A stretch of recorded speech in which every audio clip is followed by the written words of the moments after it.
এখন শুনবেন আজকের গুরুত্বপূর্ণ খবরের শিরোনাম। ক্ষমতাচ্যুত হতে পারেন জেলেনস্কি। গাজায় ফের দুর্ভিক্ষের শঙ্কা। ইউক্রেন ক্ষমতায় যুক্তরাজ্যের 4 দফা কর্মসূচি। গাজায় মানবিক সহায়তার প্রবেশ বন্ধে জাতিসংঘ ও আরব দেশের নিন্দা। ইউক্রেন সংকট, ফ্রান্সে ব্রিটেনের 1 মাসের যুদ্ধবিরতির প্রস্তাব। মেক্সিকোর সীমান্তে যুক্তরাষ্ট্রের বিশাল সেনা মোতায়েনের সিদ্ধান্ত।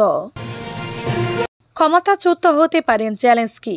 হোয়াইট হাউসে মার্কিন প্রেসিডেন্ট ডোনাল্ড ট্রাম্পের সঙ্গে তর্কের পর ইউক্রেনের প্রেসিডেন্ট ভলোদিমির জেলেনস্কির পদত্যাগের দাবি উঠেছে। এমনকি তিনি পদত্যাগ না করলে ক্ষমতাচ্যুত করা হতে পারে বলে আশঙ্কা দেখা দিয়েছে। যদিও জেলেনস্কি পদত্যাগের আহ্বান নাকচ করে দিয়েছেন। প্রেসিডেন্ট জেলেনস্কিকে সরে দাঁড়ানোর আহ্বান জানিয়েছেন Republican senator Lindsey Graham. Ukraine যদি নেটোতে যুক্ত হওয়ার অনুমতি পায় তাহলে জেলেনস্কির পদত্যাগ করা উচিত। এ বিষয়ে গতকাল রোববার ফক্স নিউজকে দেয়া সাক্ষাৎকারে প্রেসিডেন্ট জেলেনস্কি বলেন, ইউক্রেনের জনগণই এ বিষয়ে সিদ্ধান্ত নেবে, বিদেশি রাজনীতিকরা নয়। তিনি বলেন, আমেরিকানরা তাদের প্রেসিডেন্ট এবং আর ইউক্রেনিয়ানরা তাদের প্রেসিডেন্ট নির্বাচিত করেন। এক প্রশ্নের জবাবে প্রেসিডেন্ট জেলেনস্কি বলেন, আমি আমেরিকানদের শ্রদ্ধা করি, তবে হোয়াইট হাউসে খারাপ কিছু করেছি তা আমার মনে হয় না, তাই ক্ষমাও চাইব না। এদিকে জেলেনস্কিকে ক্ষমতাচ্যুত করা হতে পারে বলে আশঙ্কা প্রকাশ করেছেন এক মার্কিন গোয়েন্দা স্কট রিটার। তিনি রুশ সংবাদ মাধ্যম আরটিকে দেয়া সাক্ষাৎকারে বলেছেন, পুরো ঘটনা সুকৌশলে সাজানো হয়েছিল।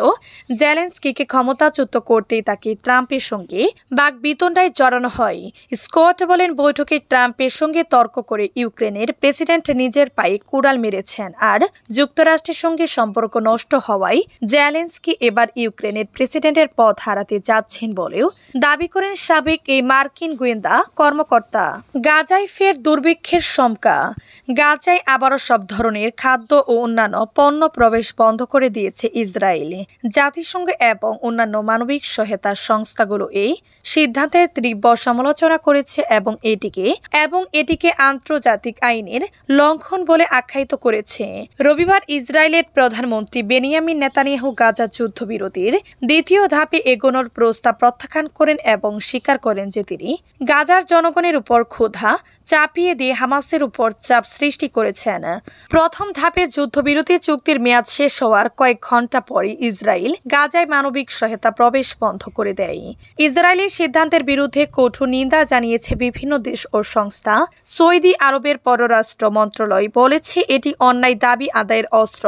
আন্তর্জাতিক সংস্থা অক্সফাম একে একটি বেপরোয়া এবং নিষ্ঠুর গণতন্ত্র হিসেবে অভিহিত করেছে। গাজা যুদ্ধবিরতির মধ্যস্থতাকারী মিশর বলেছে ইসরায়েল ক্ষুধাকে অস্ত্র হিসেবে ব্যবহার করেছে। ইউক্রেন রক্ষায় যুক্তরাষ্ট্রের 4 দফা কর্মসূচি।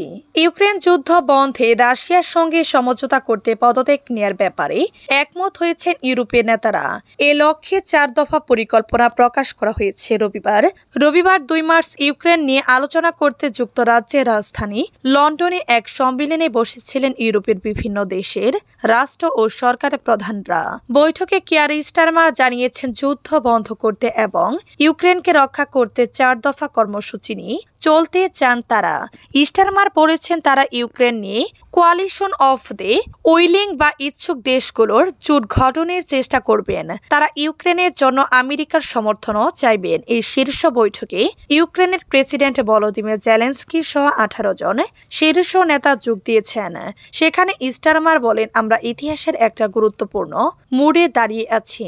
মার্কিন প্রেসিডেন্ট ডোনাল্ড ট্রাম্প ও জেলেনস্কির মধ্যে হোয়াইট হাউসে তীব্র বাদানুবাদের 2 দিন পর এই শীর্ষ বৈঠক হলো। তারপর 4 দফা কর্মসূচির কথা ঘোষণা করেছেন স্টারমার। গাজায় মানবিক সহায়তার প্রবেশ বন্ধে জাতিসংঘ ও আরব দেশের নিন্দা।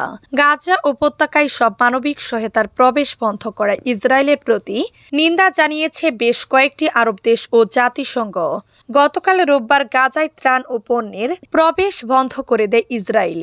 এই পদক্ষেপের মধ্যে দিয়ে দেশটি যুদ্ধবিরতির চুক্তি লঙ্ঘন করেছে বলে জানিয়েছে মিশর ও কাতার। অন্যদিকে জাতিসংঘের মানবিক প্রধান টম ফ্লেচার এটিকে উদ্বেগজনক বলে বর্ণনা করেছেন। ইসরায়েলের প্রধানমন্ত্রী বেনিয়ামিন নেতানিয়াহু বলেছেন, হামাস মানবিক সহায়তার সরবরাহ চুরি করেছিল এবং এগুলোকে সন্ত্রাসবাদে অর্থায়নের কাজে ব্যবহার করেছিল। এ কারণে তার দেশ পদক্ষেপটি নিয়েছে। নেতানিয়াহুর এই অভিযোগ প্রত্যাখ্যান করেছে হামাস।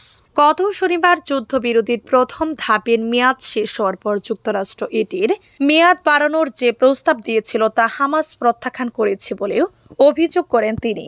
হামাসের এক মুখপাত্র বলেছেন, গাজায় ইসরায়েলের মানবিক সহায়তা প্রবেশ বন্ধ করে দেওয়ার বিষয়টি সস্তা ব্ল্যাকমেইল এবং যুদ্ধবিরতি চুক্তির বিরুদ্ধে একটি অভ্যন্থান। যুদ্ধবিরতি চুক্তির ফলে হামাস ও ইসরায়েল সেনাবাহিনীর মধ্যে 15 মাস ধরে চলা লড়াই বন্ধ হয়েছে।